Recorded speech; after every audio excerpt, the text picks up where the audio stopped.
hipoplastik adalah bagian dari fitopatologi yang menyelidiki, melukiskan, dan membanding-bandingkan gejala penyakit yang terjadi pada tumbuhan. Gejala atau simptom sendiri adalah perubahan yang ditunjukkan oleh tumbuhan sebagai akibat dari serangan penyakit. Berdasarkan sifatnya, gejala dapat dibedakan menjadi dua, yaitu gejala lokal dan gejala sistemik. Sedangkan berdasarkan morfologinya, gejala penyakit dapat dibedakan menjadi tiga, yakni nekrotis, hipoplastis, dan hiperplastis. Gejala nekrotis disebabkan karena kerusakan pada sel atau bagian sel, atau disebabkan karena selnya yang mati. Gejala hipoplastis disebabkan oleh terhambatnya pertumbuhan pada sel, dan gejala hiperplastis disebabkan karena pertumbuhan sel yang melebihi batas. Gejala nekrotis diantaranya yaitu nekrose, yaitu matinya sel yang terbatas pada jaringan tertentu, sehingga membentuk bercak berwarna coklat atau hitam, yang kemudian dapat menjadi kelabu keputih-putihan. Yang kedua adalah klorose atau menguning, yaitu perubahan warna dari bagian tanaman yang seharusnya berwarna hijau menjadi berwarna kuning akibat rusaknya klorofil.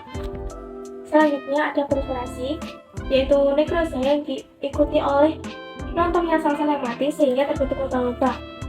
Yang keempat adalah kanker, yaitu matinya sekumpulan sel pada bagian-bagian yang berkayu, kulit, batang, cabang, ataupun akar. Yang kelima adalah eksudasi atau perdarahan, yaitu keluarnya substansi tertentu dari bagian tumbuhan karena serangan suatu penyebab penyakit. Dan yang terakhir adalah busuk atau rotting. Gejala nekrose yang biasanya dipakai untuk bagian-bagian tumbuhan yang tebal, seperti pada buah, batang, akar, ataupun umbi. Selanjutnya adalah gejala-gejala hipoplastis. Yang pertama ada roset. Roset sendiri adalah gejala yang terjadi pada ruas-ruas tidak memanjang, sedang membentuk daun kurang mendapat hambatan sehingga daun-daun berdesak-desaan membentuk suatu karangan. Yang kedua adalah kerdil. Kerdil merupakan gejala habitat yang disebabkan karena terhambatnya pertumbuhan bagian-bagian tanaman sehingga ukurannya lebih kecil dari biasanya. Yang ketiga dan terakhir yaitu perubahan simetri. Perubahan simetri adalah hambatan pertumbuhan pada bagian tertentu yang tidak disertai dengan hambatan pertumbuhan pada bagian lainnya, dapat menyebabkan terjadinya penyimpangan bentuk. Nah, yang terakhir adalah gejala-gejala hiperplastis. Yang pertama adalah witch's broom atau sapu, yaitu tunas ketiak yang biasanya tidur dapat berkembang dengan hebat, sehingga terbentuk seberkas tunas-tunas yang rapat dan diikuti dengan terhambatnya pertumbuhan luas-luas pada batang. Yang kedua adalah tumor atau sesidia, adalah pembengkakan setempat berupa bisul-bisul atau bintil-bintil yang terdiri dari jaringan tumbuhan bersama-sama dengan penyebab penyakit, atau dapat juga hanya terdiri dari jaringan tumbuhan saja. Yang ketiga adalah intumessensi, yaitu pembengkakan akibat dari pemanjangnya sekumpulan sel pada daerah yang agak luas pada daun atau batang. Yang keempat ada erinose, yaitu terjadinya pembentukan trikoma yang luar biasa sehingga pada permukaan bagian tanaman terdapat bagian yang seperti belenggu. Selanjutnya yaitu fasciasi, yaitu perubahan bentuk dari cabang atau batang yang semestinya lurus dan silindris menjadi bengkok dan tipis. Dan yang terakhir adalah menggulung atau mengkeriting. Ini adalah akibat dari pertumbuhan yang tidak seimbang dari bagian-bagian pada daun.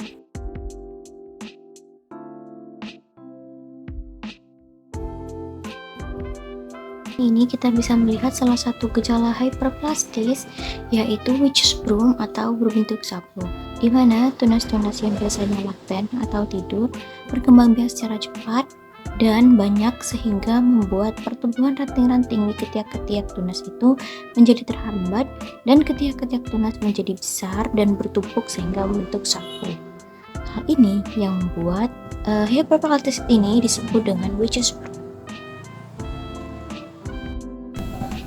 Berikut merupakan gejala hiperplastis pada batang pohon matoa dengan jenis Cachidea atau tumor. Tumor merupakan pembengkakan berupa pintil-pintil atau bisul-bisul yang terdiri dari jaringan tumbuhan bersamaan dengan penyebab penyakit, atau dapat juga jaringan tumbuhan saja. Nah, jenisnya ada dua, yaitu Zoochichidea yang disebabkan oleh hewan dan Phytochachidea yang disebabkan oleh tumbuhan.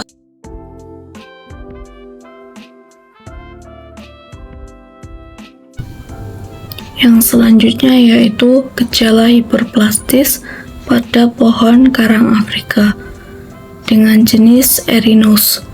Erinus merupakan pembentukan trikoma yang luar biasa pada bagian daun tanaman. Hal tersebut membentuk seperti beledu. Hal tersebut disebabkan oleh hama seperti tungau.